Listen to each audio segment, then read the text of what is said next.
Xalqaro kishilik huquqini kuzatish tashkiloti 12 yanvar kuni o'zining 2023 yillik dokumentini e'lon qilib, Uyg'ur masalasi xalqaro jamiyatning diqqat nuqtasiga aylanganligi, Xitoyga bo'lgan besimning unumli bo'layotganligini bildirgan.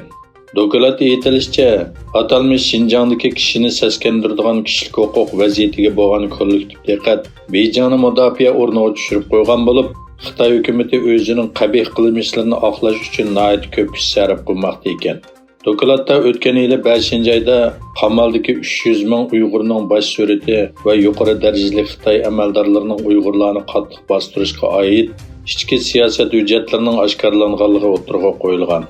Shuning bilan birga, Birlashgan Davlatlar Tashkiloti Kishilik huquq oliy komissari ishxonasining o'tgan yili 8-oyda e'lon qilingan dokumentida Xitoyning Xinjiangdagi bostirishi insoniyatga qarshi jinoyat tashkil qilishi mumkinligini ilgari surganligini bildirgan. G7 davlatlarini ekskursiya qilish doirasida poytaxt Washington rasmiy ziyorat qilgan Yaponiya bosh ministri Kishida Fumio va Amerika prezidenti Joe Biden ikki davlat uchrashishidan keyin birlashma bayonot e'lon qildi. Biden bilan Fumioning tarixiy paytda uchrashganligi bayon qilingan bayonotda Xitoy bilan Shimoliy Koreyaning Hind Tinch okeanidagi ig'vogarchiligining kuchayishi sababidan turli qiyinchiliklarga duch kelganligi o'tirg'a qo'yilgan.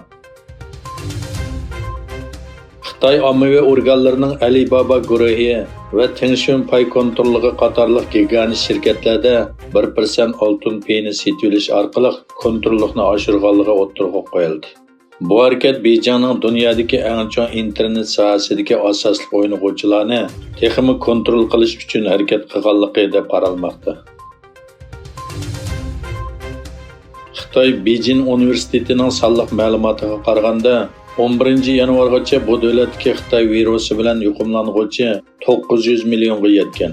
BBC'ning xabar qilishicha, universitetning tadqiqotiga qaraganda davlat miqyosida yuqumlanish nisbati 64% ga yetgan. Gansu o'lkasida 91% aholi yuqumlangan.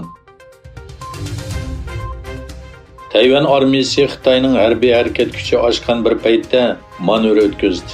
Sizlar ko'rayotgan bu suratlar jang maydoni emas. Balki Tayvan armiyasi Kaohsiung shahrida manevr o'tkazdi. Xitoyning tajovuz qilishi mumkinchiligiga qarshi mudofaa ssenariysi mashq qilindi. Dushman kuchlari tik uchar bilan orolga qo'ndi. Tayvan armiyasi ularga qarshi mudofaaga o'tdi. Marganlar dushman qo'shinlarini to'sib oldi. Ondan Bruniveklar maydonga chiqdi. Tayvanning bu manevri kishilarning diqqatini qo'zg'adi. Xitoy Tamojna bosh idorasi 2022 yil Rossiya bilan bo'lgan savdo miqdorining 29,3% eshib, yangi rekord yaratganligini e'lon qildi. Xitoy Tamojna bosh idorasining sonliq ma'lumotlariga qaraganda, 2022 yil Rossiya Xitoy o'rtasidagi savdo miqdori 29,3% eshib, 190 milliard 271 million dollarga yetgan.